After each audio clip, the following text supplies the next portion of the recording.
Good afternoon, Louisiana, and welcome to Bayou Bets for Thursday, February the 16th. I'm Zach Ewing, along with Spencer the Guru Urquhart. Spencer, I just like burped right when the show started, so this is going to be a good show. Yeah.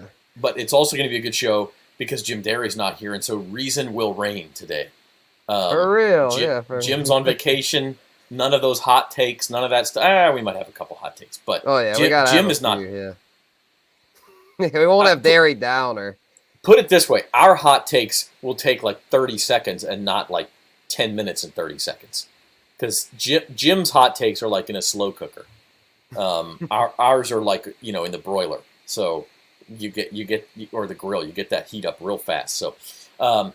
Want to let you know we're brought to you by Caesars Sportsbook. We've got a good show for you today. Leah Vann will be on, the LSU baseball beat writer for The Advocate. She'll be here in about 10 minutes, and we will preview number one LSU's baseball season. It begins at 3 p.m. tomorrow. They moved up first pitch to get away from the weather. And Western Michigan, is it, or Eastern Michigan? I think it's Western Michigan. Western Michigan, yeah. That LSU is facing. Much more important, tougher games to come, but that's our first look at the number one Tiger. So we'll talk to Leah about that and how LSU looks. We'll also take a look at the NBA at the All-Star break, which, people say the All-Star break's the halfway point. It's really more like the three-quarter pull. These teams only have like 22 games left or so. So we're really three-quarters of the way through the season. We will also talk some Derek Carr to the Saints. We'll talk a little Daytona 500, Genesis Invitational on the PGA Tour, and everything else. We're going to start, however, with our poll question, and that was, who will win next year's Super Bowl? We posed that to you on Monday's show, and it's now Thursday, so we're going to show you the results. And not surprisingly, maybe, at NOLA.com, everybody likes Joe Burrow. Joe Burrow and the Bengals get almost half of the votes, to which I say, wow. What are you people thinking? Are you that big of homers? Like, if we put the Saints up where the Saints have gotten 50%, listen, Burrow and the Bengals are going to have a good team. They're going to have a chance. They should not be 48%. No, yeah, that's crazy, but I can see why everyone loves them, because they've got a lot of talent, and then, of course, Burrow and Chase, they're the people's team. I mean, they're the team that the people want to see win, and they've got a realistic chance. But, yeah, I took the field here. To me, you got to take the field. Oh, yeah. I mean, if given only these four options, I think you take the field. My favorite pick of the three, specific Chiefs, Eagles, Bengals, I actually kind of like the Eagles. They have some work to do with free agents, like Jason Kelce's a free agent, Miles Sanders is a free agent. They're going to have some holes to fill, but they're still in a situation where their quarterback, Jalen Hurts, is under team control, very friendly contract. They're going to have that money. Most of those offensive and defensive linemen are coming back. I think they play in the weaker conference. I mean, look, most of the good teams are in the AFC. Chiefs, Bills, Bengals. If the Dolphins get Tua healthy, the Chargers, most of the good teams. What if Aaron Rodgers goes to the Jets? You're talking about a loaded AFC. There's a real opportunity in the NFC. The 49ers will be good. The Cowboys will be good again. But I really kind of like the Eagles in that spot. So I would pick that team. Here's the odds, and the Chiefs are the favorite. 49ers are actually the favorite to come out of the NFC for next year. Again, very early, still draft and free agency to go. But it's interesting to see so many people already backing the Bengals. Right, yeah, they're one of those five. Those are the five that kind of separated themselves last year as the five contenders: Chiefs, 49ers, Bills, Eagles, Bengals, and probably be a lot of those in the mix next year. But they gotta kind of look down the list here to me to try to find value, because there's no value in any of those. If you're going to take a flyer on a future at this point, this early, to me, you might as well try to go with a long shot. And a couple that I like down there, the Lions at 30-1. I really like what they've got going there with the young core. They've got a good offensive line, building up the defense, and maybe Baltimore. They're at 35-1 if they can work things out with Lamar Jackson. They've got a really good defense, and if they could get that offense fixed, they're at 30-1 as well as the Rams at 35-1. Don't want them, but Ravens and Lions, they're at 30-1 to me. If you want to take a flyer, those are the two I'd be looking at.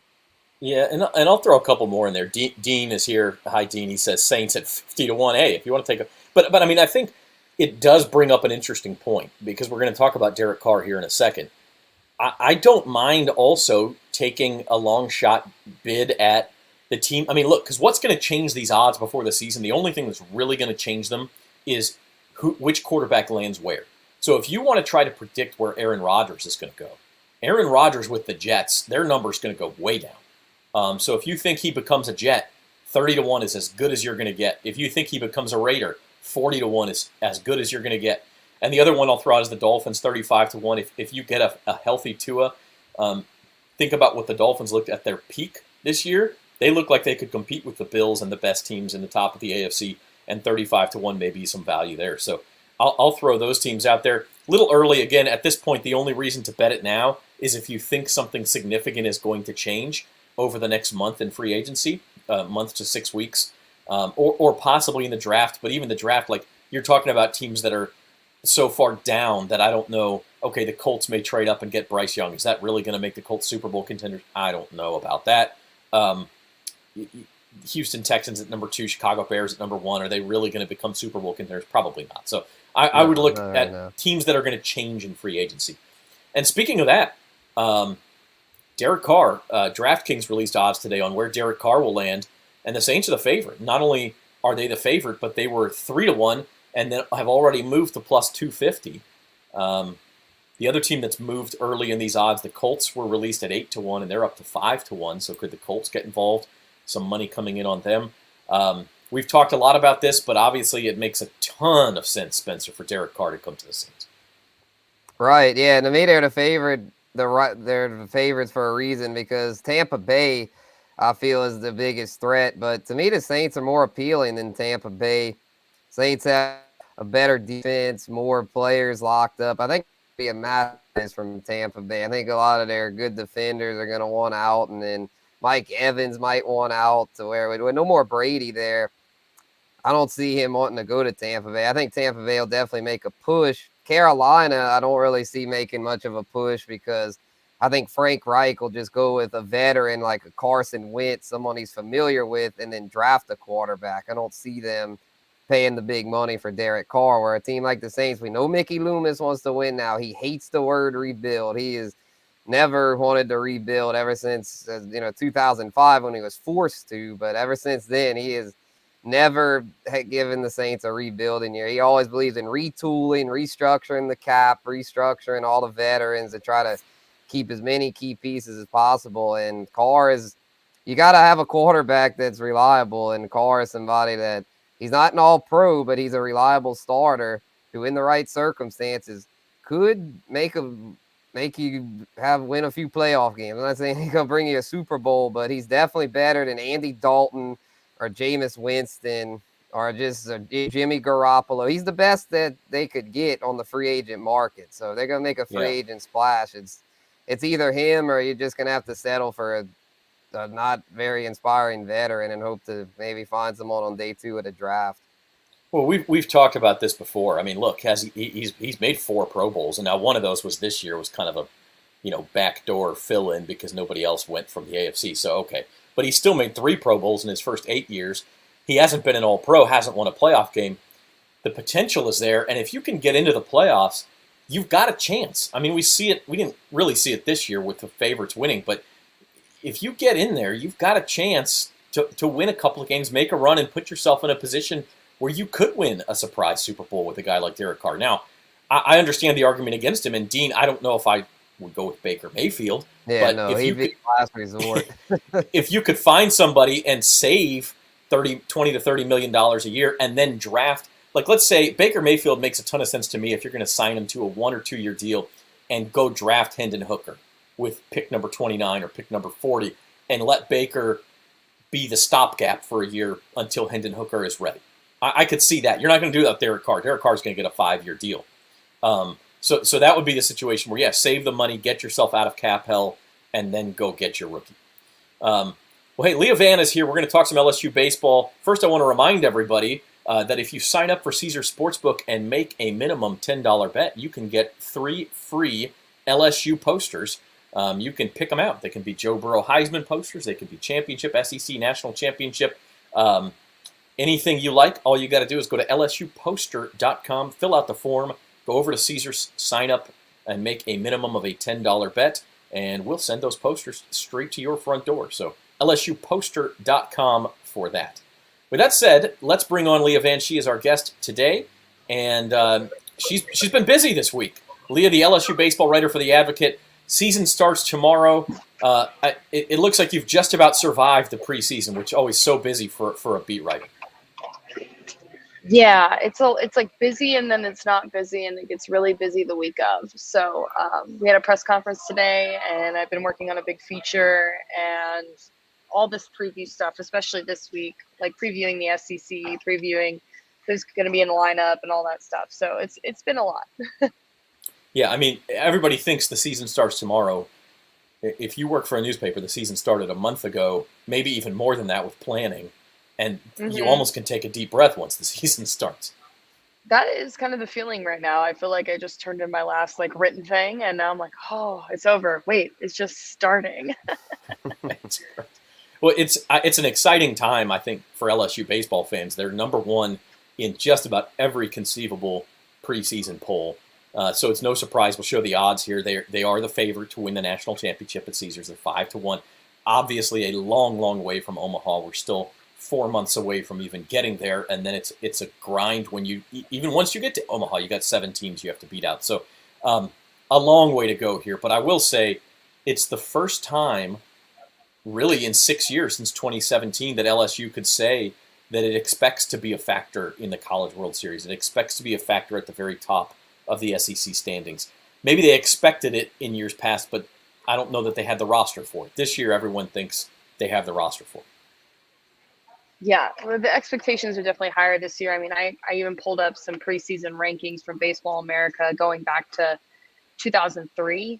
And the highest preseason ranking LSU has had in the past 20 years is number 2. And that was in 2019 and 2015 and 2009. So, having number 1, I mean, that's pretty outstanding. But there also is kind of a little bit of a curse when it comes to the College World Series that the number 1 national seed seems to not win it every year. But I think 73% of number 1 regional seeds do make the College World Series every year. So, as long as LSU can get a number 1 regional seed and then maybe break the curse. But the last time I think the number 1 overall national seed won the College World Series was Miami in 1980 something or 1990 something. I looked this up yesterday. You'll have to fact check me on that one. Yeah, I remember last year, Leah, with Tennessee, how everyone was talking about the dominant number 1, hardly lost a game, and then come playoff time, it just kind of fell off the wagon. Yeah, and Tennessee was undefeated for a really long time last season, and so and they were the guys to beat. They won the SEC championship, they won the SEC tournament, and they got beat by Notre Dame. And LSU's got to avoid kind of giving into the hype in that sense. Tennessee got beat at home in its own super regional, and Tennessee is a really tough place to play. But they did have a couple of snafus, I would say, early in the season. They lost to Kentucky. Kentucky took 2 out of 3 games in that series. So you could kind of see that there were times where they were either letting it get to them or things were kind of not as strong as they thought. They do return their starting pitcher, Chase Dolander, who's one of the best. I mean, he's kind of toe-to-toe with Dylan Cruz as far as the number 1 draft pick this season in the MLB draft. So he's definitely the top pitcher in the SEC right now. And, so we're going to have to, they're probably going to be LSU's toughest competition to take that SEC title. Yeah, I mean, I think people maybe lose sight in the excitement of the beginning of the season. This is a marathon. They're going to play 56 games. Then they're going to play the SEC tournament. Then they're going to play a regional, then a super regional. I mean, and we're a long, long, long way away from talking about whether LSU will win a national championship. Having said that, the roster is just as loaded a roster as you can possibly imagine. Jay Johnson's team, his second year. It's also your second year, incidentally. So with the team. So there's your coincidence. But that you mentioned Dylan Cruz. They bring Dylan Cruz back. So let's start there. Also bring Trey Morgan back, who's I think a second-team preseason All-America. And like that in and of itself is a great nucleus. What is so special about Cruz that has MLB scouts looking at him as a potential number 1 draft pick? So you'll read about this tomorrow, but since he was very young, he has tremendous bat speed, which is really important as far as getting power behind your hits. He's very smart at the plate. He can identify pitches better and faster than most people. He's very diligent, hard worker, and he has conditioned himself in many ways to be faster this season, and also just to be more disciplined at the plate. And he is. People will have like figured him out at this point in college baseball world, and he knows that, and so he knows he's not going to get a fastball up the middle every single time. But it really is the way he hits, and you see it in his swing. It's something special. It's something different. It's very clean and very consistent. And when MLB scouts are going to look at guys, the number one thing they look at is how their approach at the plate. The fielding, they feel like they can kind of coach, right? We look at Jacob Berry last year. He was not the strongest fielder, but he still went in the first round at number 6 overall pick because the guy could swing a bat and he can hit it hard. So power and, swing mechanics are really play a big role in that. But Dylan is also he's really good in the field too. He's a really good center fielder. He's fast. He commands it very well. He's a leader. So, he's just a well-rounded player, and you'll read a lot about kind of his origin story tomorrow in our newspaper. Yeah, Baseball America with its preseason All-America team does superlatives: best outfield arm, best infield defense, best power, best contact. Dylan Cruz he was number 1 for best outfield arm. He's number 1 for best athlete. I think he was number 2 for best outfield defense and number 1 for best power. So you're like almost a perfect score there. Unbelievable. Bring back Trey Morgan as well. Go ahead. I actually there's something I couldn't put in my story for tomorrow, but his conditioning coach puts him up against all kinds of athletes from different sports, like basketball players, like Anthony Sims in the NBA. Like he won the NBA dunk contest. Well, Dylan's vertical is only 2 or 3 inches shorter. Like he puts him up against these guys from different sports. And tells them, go beat this guy in the vertical, go beat this guy in, the shuttle run, and go beat this guy in another conditioning thing. And Dylan has that competitive edge about him that he'll go out and do it. And so he is kind of an all-around athlete. He played football growing up, but he quit very young because he knew he had a future in baseball, but he really is an athletic center fielder. And people say baseball players aren't athletes. What are they talking about? Outfielders have to be. Yeah, we talk about the transfer portal in all college sports, and it's obviously changed the landscape in college football and basketball and really anywhere. But Jay Johnson, what he did with the transfer portal this year for LSU's baseball team, it's almost like if you created a shopping list and said, what can I get the best hitter, the best pitcher, and the best two-way player? He went and did it. Tommy White led the nation in home runs at NC State last year. Thatcher Hurd was a freshman phenom at UCLA. I think he had some injury troubles, but he still had a 1.06 ERA in the Pac-12. And then Paul Skeens from Air Force had a 2.96 ERA in the Mountain West, a hitter's conference, lots of high-altitude fields. And he hit 10 home runs at the plate. He's one of these guys who we may see play both ways as a pro. So these newcomers, how do they fit in? And, just the level of none of these guys are going to get drafted this year. They're too young. But you're talking about first-round draft picks in a couple of years from them. Well, Paul Skeens will get drafted this year. Skeens will get – okay, Skeens is this year, yeah. Thatcher and Tommy will be first-rounders next year, for sure. But how do you get a hold of the talent? Was that the question? Yeah, how did he get the talent, and what does that do to the feeling around the team when you bring in that much talent?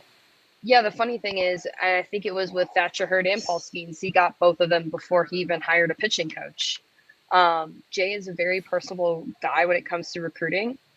He also firmly believes in selling the brand of LSU baseball, the historic brand, the one Skip Bertman and the national titles and also like the fan base. Like the fan base here is different when it comes to college baseball. It is probably the most passionate fan base you will find, and kids want to play for that. And then you've got guys like Alex Bregman who are in your corner who will call people like Dylan Cruz and say, hey, like my experience in playing college baseball prepared me the most for the MLB because I had to play in front of these gigantic crowds.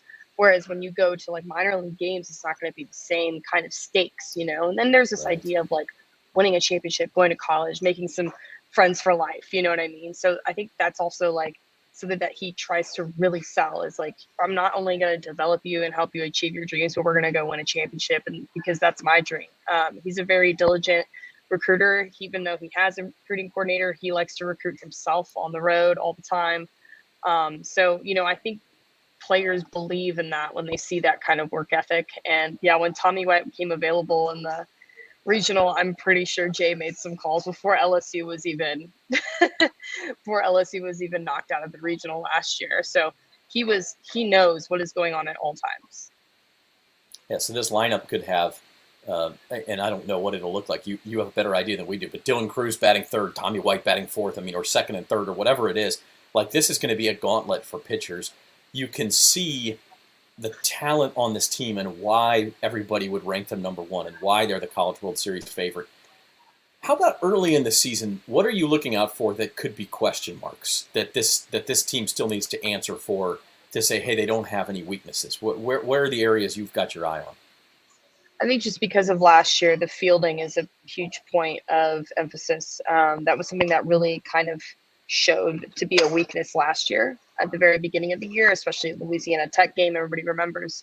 But we don't really know who's going to be starting at second base. I mean, we know that Ben DePolt, who's the transfer from Virginia Commonwealth, is like the best defensive second baseman right now. But that doesn't necessarily mean he's going to make the lineup. And so, because Jay is a hitting first kind of guy. And so I think really making sure that there is chemistry in that infield, you know, including Tommy White at third base. Tommy White hasn't played third base for a whole year at the college level. He didn't play that much at NC State. He was a designated hitter. And so he came to LSU with the idea of like, I want to be back at third base, which he played his entire life, but he hasn't played in a while as far as the field. So I think fielding is going to be a huge thing I'm looking out for, especially in the infield, especially with second base, where there's so many guys who are going to be rotating in and out. You got Ben, you've got Gavin Dugas, who can play in the infield or the outfield, obviously a veteran, a name that everybody knows in LSU baseball history. And then you've got Jack Merrifield, who played a few times last year and played at the junior college level, won a national championship at second base. And so he's also a viable option, but also his approach to the plate wasn't as strong last year. So it's really going to come down to who has the strongest bat, but also like you got to play some clean defense because you can't let some of these runs get by, especially in the SEC. I don't feel as worried about the outfield as far as like Jay pretty much said, you know, we've got Dylan Cruz at center field. He said Paxton Kling, the true freshman, is leading the charge at right field. Left field is like the biggest question mark. So there's a lot of interchangeable parts. I think it's going to be difficult to keep all of this talent on this team, to be honest, because there's no way you can put them all on the field at once. I mean, you still have some true freshmen that are coming up through the ranks, and like I don't know if they're going to get to play this year, but they're pretty dang good. You know what I mean? And wanted to play, I'm sure, when they signed him. Yeah, for sure. And there's some, I mean, they might still probably stay, but you know, it is the world of the transfer portal, so you always have to be kind of on guard about that. You know, at left field, it's the other position that's in question right now. And so you've got Braden Jobert, who played designated hitter last year, but also played a little bit in right field. He's been working a lot at left field and has made a lot of improvement in his speed. But then you've also got Josh Pearson, who's an experienced outfielder in the SEC. He had a very strong freshman year last year, probably played the most out of any freshman in the SEC as far as position players go. But, you know, we still don't know what his status is, and Jay didn't seem super confident about him today. Yeah, it sounds like the lineup's going to be pretty loaded, and the pitching I know looking pretty good too. But Grant Taylor, I believe it was, is out for the year with the torn UCL. So how's the rotation looking? I know they've got a lot of other strong arms, got the weekend rotation set, but do you feel like they've got enough pitching depth? Because I know that's always a big key to making a deep run. Yeah, I mean, obviously the recipe for having a College World Series team is to have at least a Friday and Saturday night starter and maybe go bullpen on a Sunday. But really, it's ideally to have all three, right? Because especially when you start playing multiple games in the week, you've got to be able to withstand that. And so, yeah, LSU seems to be poised better this season. You got Paul Skeens as your Friday night starter as long as he stays healthy and everything's good there. This weekend they're playing things a little differently with Riley Cooper actually starting as on Saturday. They do want to get a left-handed pitcher in that rotation. I think every SEC team does have a left-handed starter this year, somewhere in their rotation. And so I think that Jay wants that. And Riley Cooper is a durable option. He pitched he made the most appearances out of any guy on the staff last year out of the bullpen. He started in high school. So he's got the pitches to start. But he needed to kind of work on location and upping his fastball velo. And from my understanding, he was one of the top performers from fall until now. And then Chase Shores, this is his true freshman from Midland, Texas. And he was like the number one recruit out of the state of Texas, number 5 overall right-handed pitcher. He'll be starting on Sunday. He's been starting pretty much every scrimmage on a Sunday that I've been to. So I kind of knew that was coming. And then you've got Thatcher Hurd from UCLA. Like you said, he had a little bit of an injury last year, but he'll definitely be a starter down the road. We don't know when. I suspect he's going to start on Tuesday against Southern, and then he'll start the following Tuesday against Texas.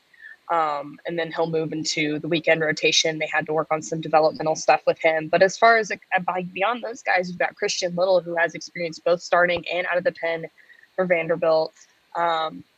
You've got Griffin Herring is another left-hander, a true freshman that's going to be pretty strong. We've got Nate Atkinhausen, who's a JUCO transfer, who's also a lefty. He'll be pretty strong. And you've got some returners like Ty Floyd, who've been there and have leadership and also have worked really hard on, kind of enhancing his breaking ball and making different decisions as far as what pitches he's going to deliver. I think a lot of the hitters were telling us today is like, normally, like if I worked the counts right, Ty would deliver a fastball. But now he's going to give me a changeup, and they really hate him for it. And then you've got Bryce Collins, and Bryce Collins wasn't all the way back last year either. I mean, he went through some health things at Arizona, and now this year he's in better shape, and he is able to be 100%. And he has a whole season of college baseball under his belt. So I think the depth this year is so much better than what it was last year as far as guys who can eat up more than 1 or 2 innings, right? So you have like a couple of middle relievers in there. You have a couple starter options and some closers. I will say the Grant Taylor loss is a big loss because I think he would have been somewhere in that weekend rotation.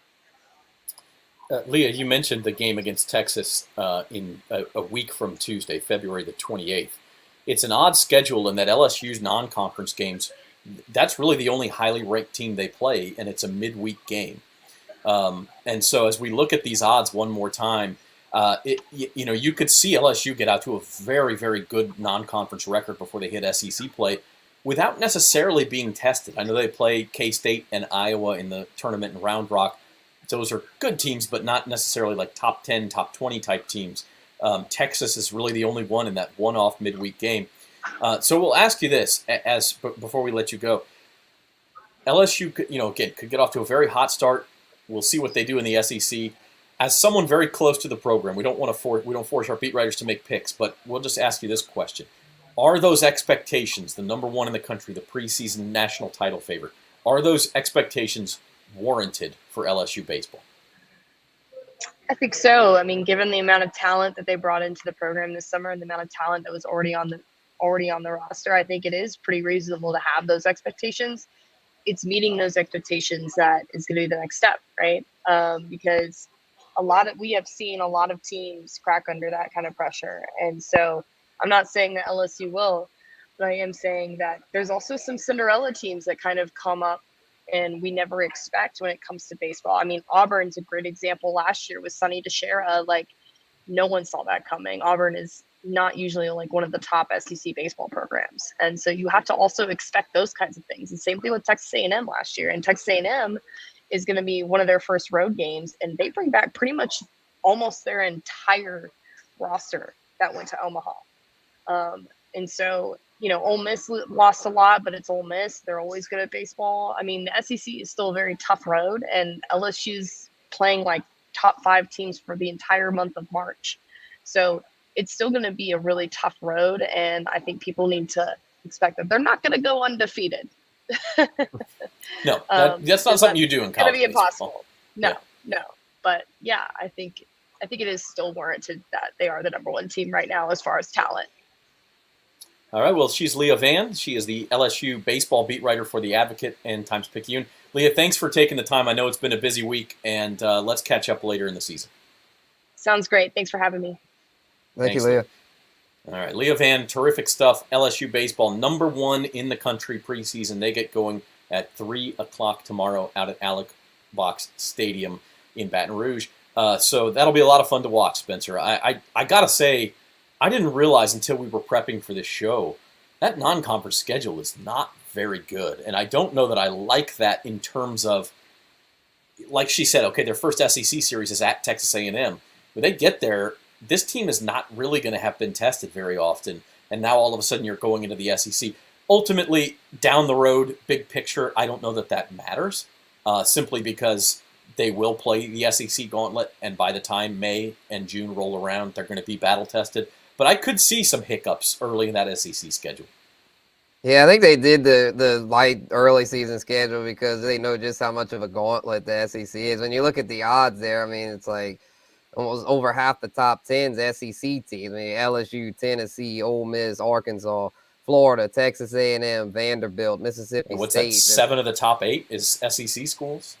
It's insane. I mean, so I think they figured that the gauntlet's going to be tough enough, and then they're going to get to play Texas. That'll be a little test for them. So I don't see that really being an issue. I think the thing that could be a little bit of an issue, though, is you're bringing in all these transfers as far as team chemistry. Baseball's kind of the sport. You want to, get chemistry. A lot of times teams that in MLB, I notice teams that usually bring in a lot of free agents, shake things up. A lot of times get off the slow start. So might not get off to quite as good of a start as people are thinking. So with that being said, I would not bet on LSU now. I would wait until they lose a few games, maybe drop down to like around the third or fourth SEC team. If Tennessee gets off to a hot start again, they'll probably become the favorite. So from a betting standpoint, definitely wait it out as far as LSU, because you never want to pick the chalk favorite in college baseball, as we saw last year. No, I completely agree. I mean, look, LSU could go 56-0, and as Leah said, that's not going to happen. But let's just hypothetically, they go 56-0, tear through the SEC tournament, and go into the NCAA tournament undefeated. They're 5-1 now. They might be plus 250 then. I mean, the odds are just not going to get. Maybe they're plus 150. I don't know. And even they'd probably be even money if they were 56-0. Like you can't. But you know what I'm saying is like there's no given value. that extreme scenario, you're not going to get a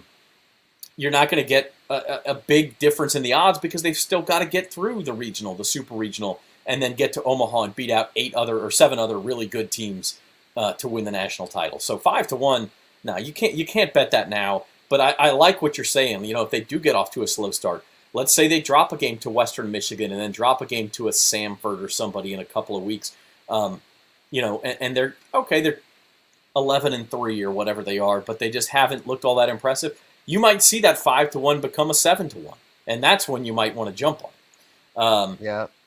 Horace is here. He says he's looking for some MLB fantasy and betting, and that in the business, Mr. Urquhart, is what we call a segue, because that's where we're going next. Spring training starts this week, and for the first time since 2019, the LA Dodgers are not the preseason World Series favorite. In fact, they are not even the second favorite. You got the Astros at 5-1, the Yankees at plus 750, and then the Dodgers down there with the Mets at 8-1.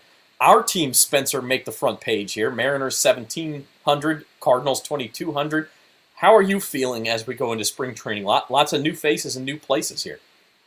Right, yeah, it's kind of a weird offseason for MLB. It's just, I don't know, it's like, the Dodgers normally always spin big, and the Yankees, but they didn't spend quite as much as usual. I mean, the Padres, they keep doing their thing, spending big. But, I mean, there's teams, a lot of teams made kind of savvy moves, I feel like the Phillies. I feel like the Phillies really improved this offseason. Yeah, they made the World Series last year, but their regular season wasn't really all that impressive. So I think they were honest with themselves and were like, yeah, we made the World Series, but our roster had some holes. So to me, they had a really good offseason, and I think they're pretty good value there, plus 1,400. Same with the Blue Jays. They made some adjustments. They didn't quite live up to expectations as far as the postseason, but they made some, some kind of under the radar additions there. And, probably to me, those are pretty good values because it's just like the Yankees and Dodgers a little cheaper than normal. Normally they're up there with the Astros, like plus 500 or 600.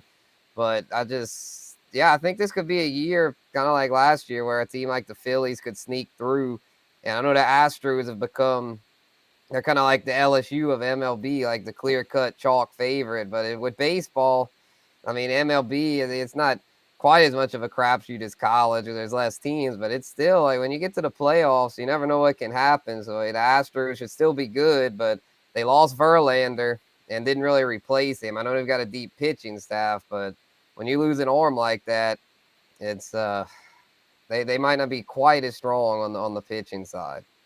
I think the Astros have made 5 consecutive ALCS, which is incredible. They're like the Chiefs of Major League Baseball, but it's harder to get to that point in baseball because you have to win these kind of crapshoot series where the Chiefs are big favorites in the divisional round every year. So super impressive what they've done. I agree with you on the Phillies. I think they're a little bit like last year's Braves, who were coming off the 2021 World Series title and had a better team last year but didn't go as far. I think you could see that with the Phillies this year, where they have a better team. They added Trey Turner to that team, and they may not go as far just because that's the vagaries of baseball. It's like it's so random, especially when you get into the postseason, that you just don't know. I'll throw a shout out for a couple teams further down the list because of their pitching staffs. The White Sox did lose Carlos Rodon a couple of years ago, but they had so many injury problems last year. I think at 28-1 there could be some value there. I do like my Mariners at 17-1 is probably priced about right. I don't know that there's a ton of value, but you're talking about a very deep pitching rotation when you have Robbie Ray, Luis Castillo, the veterans, add to that George Kirby and Logan Gilbert, the youngsters, a very deep rotation. And then the other one, and you may laugh, and people may laugh when I say this, but the Angels at 40-1, the talent that they've got, one of these years they're going to get that right. But just the talent they've got at the top of that roster with Mike Trout and Shohei Ohtani. Anthony Rendon is back healthy. They added a few pieces. They added a Gio Urshela. They kind of added some around the fringes because that's where they were really in trouble, is when Mike Trout got hurt. All of a sudden they go on this huge long losing streak because the guys that they have filling in are just not quality Major League starting caliber players. And now they've added some more of that. So I think the Angels at 40-1. Am I crazy? They could possibly be a sleeper because, I mean, if Trout could ever stay healthy, Trout still got it. It's not like he's washed up. He's just injury prone. But, yeah, if he could stay healthy, then they could. I mean, and Ohtani, we know what he can do. He's a two-way sensation. So, and they beefed up their pitching staff, added Tyler Anderson. So, yeah, I think the AL is going to be a little more wide open this year. I think I could see the Rangers, too, maybe being a sleeper team. They really beefed up their pitching with DeGrom.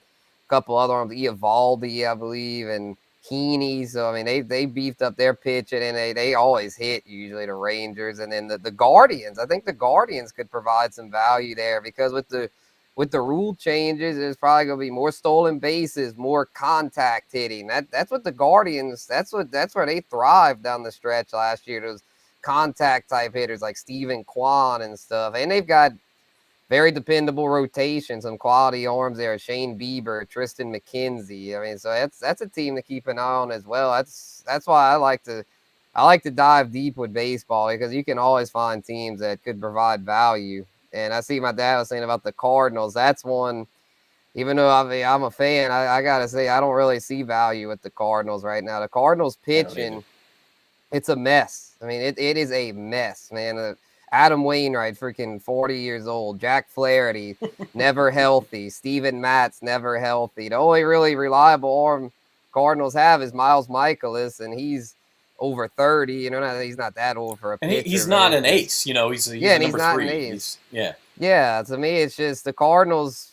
they added Contreras, but to me, they should have added at least 2, maybe 3 more arms. And the fact is, they didn't do anything. So I think I would wait on the Cardinals because the Cardinals are the kind of team, as long as they stay in the race, they won't sell at the deadline. They'll look to add a few arms like they did last year with Jose Quintana. So I would think that their odds they'll probably be around 25 to 1, 30 to 1 around June or July, because I don't think they get off to a very good start. But I think they make some adjustments around the deadline, add a lot of reinforcements to the pitching, and at that point they could be something. But I'm concerned. I don't like the way they didn't add any pitching.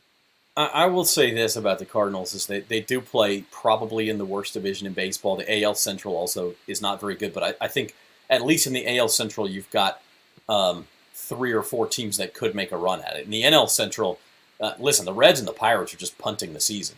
The Reds have some good young talent that's probably not ready yet. The Pirates are out in the wilderness, so it's a 3-team race right off the bat. The Cubs are kind of on the fringe. I think the Brewers may blow things up at some point. I saw a video today of Corbin Burns, who just was seething about the way the Brewers treated him in the arbitration process, won their arbitration case against him to save $750,000, which, okay, $750,000, and you pissed off your ace pitcher. Don't really understand that from the Brewers' perspective. I think at some point they're going to try to trade Burns and or Brandon Woodruff, especially if they fall out of this race.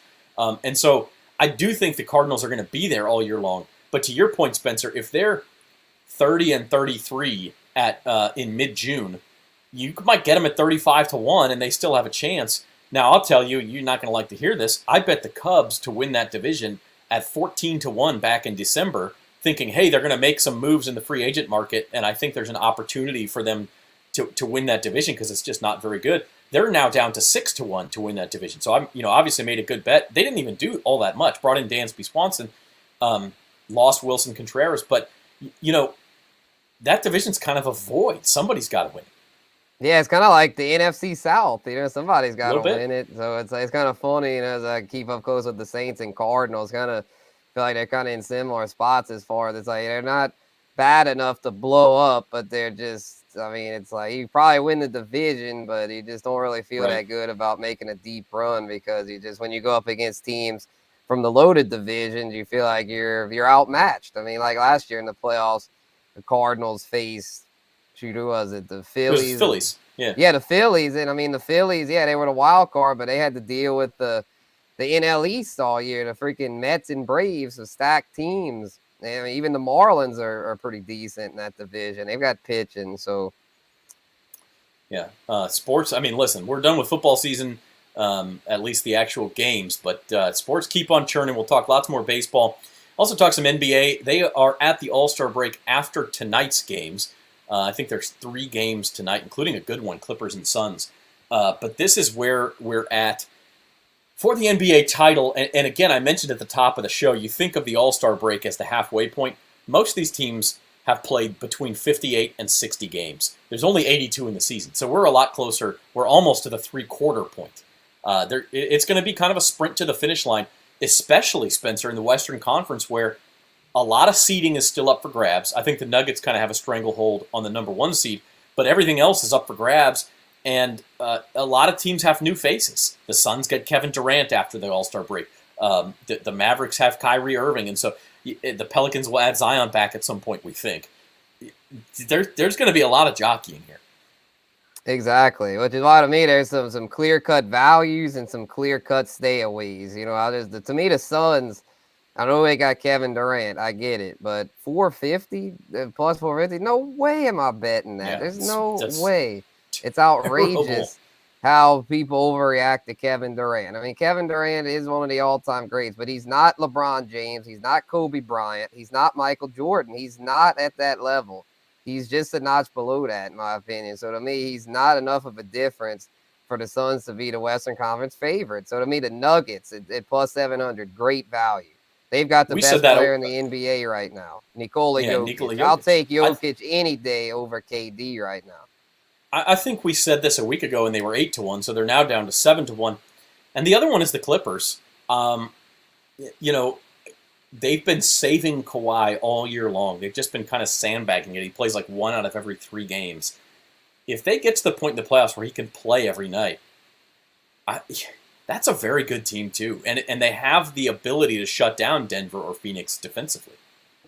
Mm-hmm. Yeah, they kind of retooled their depth, added some new pieces there. And Kawhi's actually been playing a little more this year. I've been keeping up with, a daily best bets, usually going in some NBA games. And the Clippers, with Kawhi, sometimes you can get them at a value because I feel like the book's like, oh, Kawhi, they're just going to sandbag or whatever. But Kawhi's actually been putting up some pretty good numbers. Yeah, he does his load management. He's not going to play all the games, but I think he's got a little bit of that chip on his shoulder back where he seems a little more motivated. So it'd be interesting to see if that supporting cast gels. I also kind of like the Warriors, though. I feel like now the Warriors, I know Steph's out, but when he comes back, they've still got that core in place. At 14-1, we saw last year at this point, no one was really talking about them, and then they came together down the stretch and made a run. And then the Grizzlies, to me, at 15-1, offer some value too, because they've got a strong, deep team with Ja Morant leading it. And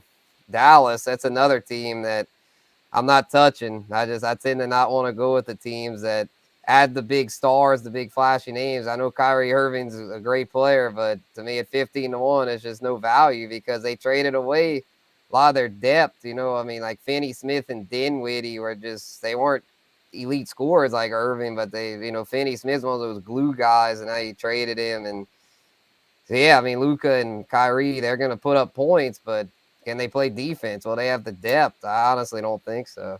Yeah. Western Conference is just wide open. Eastern Conference to me is the Celtics and Bucks, and then everybody else. But we'll see what happens. We'll keep an eye on that as well. The All-Star game is Sunday. This is interesting, Spence. You got Team LeBron's favored by 2 points over Team Giannis. Okay, fine. They haven't picked the teams yet. Like they do like a playground style draft, and they're not going to pick the team. See, this says 6:30 p.m. Sunday. Like that game. First of all, the All-Star game is the notorious. Like it starts a full hour after they tell you it's going to start. I think it's going to be even longer than that this year because I think 6:30 is when they're picking the teams, and then they're going to go play. And yet we have odds on it. I'm actually going to talk to Caesars and do a story on how they did this. But to me, that's just fascinating, especially considering Team LeBron's the favorite. And if you just go with the one player will be on each side, well, you'd take Giannis over LeBron at this point in their careers, I think. Yeah, I guess they figure LeBron's better at picking. I think he has the number one pick. I guess that's part of it. And I think he's yeah. Yeah, I don't still get it. Super interesting, and I do wonder, after they pick, are you going to see the odds shift all of a sudden before the game? It's Take just the one of these. over. Take the over. Oh, you got to be careful with that, though. People will take the over, but remember they do the Elam ending. So when it gets to the fourth quarter, you think, oh, they're scoring 100 points a quarter. This is going to go way over. In the fourth quarter, what do they do? Like the first team, they take the winning team and add 30 points or something. And so there's only usually like 50 points scored in the fourth quarter. So be real careful about that over-under. I think I actually cashed the under in the All-Star game last year because of that. So you got to be careful. It's a very interesting event to bet, though. And then, I don't know how they create a line for that, but it's super interesting to me. And it's part of a big sports weekend. Look, as we wrap things up on Bayou Bets, we'll talk a couple more things. One of them is Daytona 500. So who you got in the first big NASCAR race of the season? Yes, indeed. You have Daytona. You have right before the All-Star game. That Sunday is going to be a lot of fun, a lot going on, even though there's no football. Action doesn't slow down. And shoot, I honestly have not made a pick yet. I'm working on my Fast Five column as we speak. And there's certain guys, though, that I think could be values. As of now, I'm leaning toward Bubba Wallace being a part of it. I think there's value there at plus 1,600. He usually always runs up front at Daytona. He's in good equipment, driving for 2311, racing in a Toyota. So he's a guy that he always seems to find his way to the front. He knows how to run this kind of track, or restrictor plate track is called, a big super speedway. So I think there's some value there because I feel like he's got just as good a chance as Denny Hamlin or Ryan Blaney or Kyle Busch, but you can get him at a little better value. And then speaking of Kyle Busch, he's in a new car this year, switched from Joe Gibbs to Richard Childress Racing. And not saying it's a great value being among the chalk favorites, but I definitely think he'll be a little motivated to run better, run up front. He had gotten kind of as things have gotten stale at Gibbs Racing. So I'm thinking that he could have a good race. And a little further down the charts, Tyler Reddick, I think there's some value with, because he switched teams as well. He's the guy that Kyle Busch replaced actually at Childress. So he's going to team up with Bubba Wallace at 23-11, and they've got really good cars over there. So I think there could be value there. Just got to just play the odds. They could shift a little bit after the dual races tonight. But unless something crazy happens there, they'll probably stay around at this point. So I also have a couple long shots for y'all. So y'all stay tuned for the Fast 5 picks that come out tomorrow. All right, check bet.NOLA.com for those on Friday morning. And, of course, Genesis Invitational on the PGA Tours this weekend. Tiger's playing. He's even par through 10 holes in this first round. And right now, Data Golf has the projected cut at even par, although there's a chance it goes to 1 under. And, of course, he's still got half of this round to play and a full 18 tomorrow. So still a long way away from that. But so far, so good for Tiger. He's held steady through 9 holes.